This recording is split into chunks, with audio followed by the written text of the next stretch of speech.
કથાના થોડાક નિયમો બતાવ્યા છે કે ભાગવતજીની કથા કરવી હોય તો શ્રેષ્ઠ સ્થળ કયું? પ્રેમ સે બોલો. ઊંઘ આવે છે? જાગો છો તો બધા ભાવથી બોલો.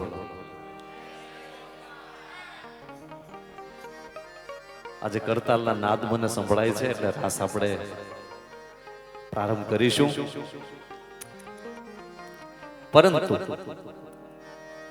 કથા આપણે શ્રીમદ ભાગવતજીની કથા કરવી તો શ્રેષ્ઠ સ્થળ કયું? તો આપણે કોઈને પૂછવું નથી, ભાગવતજીને પૂછીએ કે તમે જ બતાવો. તો ભાગવતજી કહે છે કે સપ્તાહના આયોજન માટે સર્વથી શ્રેષ્ઠ કોઈ જો સ્થળ હોય ને તો તીર્થ છે. કોઈ તીર્થમાં જઈને કથા સાંભળો.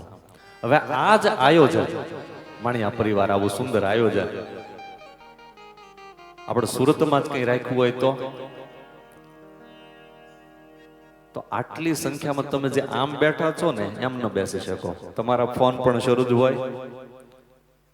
બહેનોને પણ એમ છે કે રસોઈ બનાવીને આટલા વાગે પછી કથા તો રહેવાની છે ને, ન સાંભળી શકીએ. આપણને એમ થાય થોડું કામ જે આમ થોડું પતાઈ આવી પછી પાછા આવીને બેસીશું.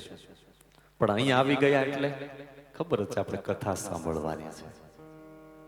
માટે તીર્થ સ્થાન, કારણ કે તીર્થનો મહિમા હોય. તીર્થે વાપી વને વાપી ગૃહે વા શ્રવણમ. બને ત્યાં સુધી કોઈ તીર્થમાં જઈને ભાગવતજીની કથા સાંભળવી. નથી અનુકૂળતા તો ભાગવતજીએ કહ્યું કે આપણા ઘરના આંગણે પણ કથા તો થઈ શકે છે. ગૃહે વા શ્રવણમ મતમ. આપણને એમ થાય કે આપણે કથા તો આયોજન કરવું શ્રીમદ ભાગવતજીની, પણ સમય કયો રાખીએ? આપણે કયો માસ રાખીએ, કયો મહિનો રાખીએ કે એમાં કથા વધારે આપણને સાંભળવાનું પુણ્ય મળે? તો આવો ભાગવતજી કહે છે કથા ભાગવતજીની કથા કરવી હોય ને તો કોઈ પણ સમયે કોઈ પણ માસની અંદર તમે કથા સાંભળી શકો. ભાગવતજી બતાવે દીનાનામ નિયમો નાસ્તિ. કોઈ દિવસનો નિયમ એવું નથી કે આ દિવસે કથા શરૂ થાય. કોઈ પણ દિવસથી કથાનો પ્રારંભ થાય. આ કથા મંગલ કરનારી છે. શ્રીમદ ભાગવતજીની કથા સાંભળવી છે. ઘણી વખત પ્રશ્ન આવતા હોય કે આયોજન કરવું છે બાપુ, પણ એ કહો ને એમાં ખર્ચ કેટલો થાય? પ્રેમ સે બોલો. ખર્ચ કેટલો થાય? આવું ભાગવતજીની પાસે સાંભળીએ કે કેટલો ખર્ચ આમાં કરાય. વિવાહે યાદૃશમ વિત્તમ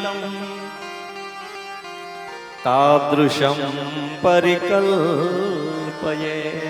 ભાગવતજી કહે કે તમારા ઘરે જ્યારે તમારા દીકરાના દીકરીના લગ્ન હોય ને, અને જે તમે ઉત્સાહથી જે ભાવથી તમે કરતા હો ને, એમ ભાગવતજીની કથા પર તમારા આંગણે જ્યારે હોય ને ત્યારે એટલા જ ઉત્સાહથી આ કથા કરજો. પ્રભુ પરમાત્મા કહે છે યાદૃશમ વિત્તમ વિવાહે. એવી રીતે આ ભાગવતજીની કથા કરજો. હવે ભાગવતજીની તો કથા તો કરવી છે અમારે, પણ વક્તા કોને આપણે નિયુક્ત કરીશું? કોને આપણે કહીએ કે એની પાસે આપણે કથા સાંભળીએ? વાલા પરિવારજનો પ્રેમ સે બોલો. કિશોરભાઈ કાલે કહેતા હતા કે યુટ્યુબ ચેનલમાં જે કથા સાંભળીએ એ અલગ હોય, અને પ્રત્યક્ષ સામે બેસીને જે કથા સાંભળીએ ને એ ભાવ પણ કંઈક અલગ જ હોય. કારણ કે ટીવીમાં ઘરે બેસીને આપણે કથા સાંભળતા હોઈએ, અને એ જે સ્થાનમાં કથા થતી હોય ત્યાં આપણે સાંભળીએ, બહુ ભાવ આવે. તો વક્તા કોને નિયુક્ત કરવા? એમાં પણ વિશેષ રાજીપો આ કથાનો એમ પણ છે કે આ કથાનું જ્યારે આયોજન નક્કી થવાનું હતું ત્યારે હું માં ગંગા મૈયાના સાનિધ્યમાં જ હતો. ઋષિકેશમાં કથા, સ્વામિનારાયણ મંદિરની અંદર કથા શરૂ હતી. તો ભાગવતજી કહે સાંભળજો, વક્તા પણ કોને નિયુક્ત કરવા? આવો સાંભળીએ. વિરક્તો વૈષ્ણવો વિપ્રો. એક તો વક્તા વિરક્ત હોવા જોઈએ, કે કે જે કોઈ પણ જગ્યાએ કોઈ આસક્તિમાં બંધાયેલા હોય એ કથા ન સંભળાવી શકે, એ કથાનો મૂળ ભાવ છે પ્રગટ ન કરી શકે, માટે વક્તા વિરક્ત હોવા જોઈએ.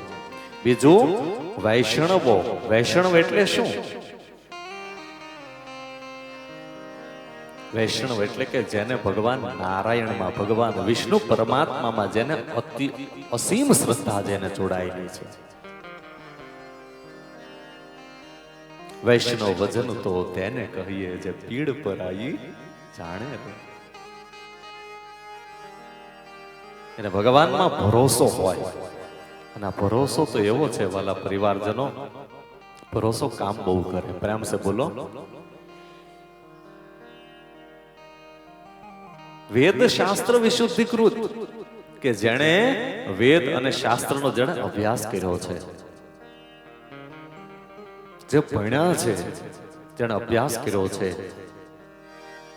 વક્તાની એની પાસેથી કથા સાંભળાય. આગળ દ્રષ્ટાંત કુશલો ધીરો. અમુક કથા કોઈ એવી આવશે કે દ્રષ્ટાંતની જરૂર પડે, એ દ્રષ્ટાંત આપવામાં કુશળ હોય, અને પાછા કેવા હોય? ધીરો, ધીર ગંભીર, કોઈ જગ્યાની સ્પૃહા ન હોય, એવા વક્તા પાસેથી કથા સાંભળવી જોઈએ. બાદ સપ્તાહ દરમિયાન ભોજનની માહિતી, ભોજન કેવું લેવું, કેટલું લેવું, કે કથામાં બેસતા પછી આપણને ઝોલા કે ઊંઘ ન આવે એવું ભોજન લેવું અને કથા સાંભળવી. પ્રેમ સે બોલો.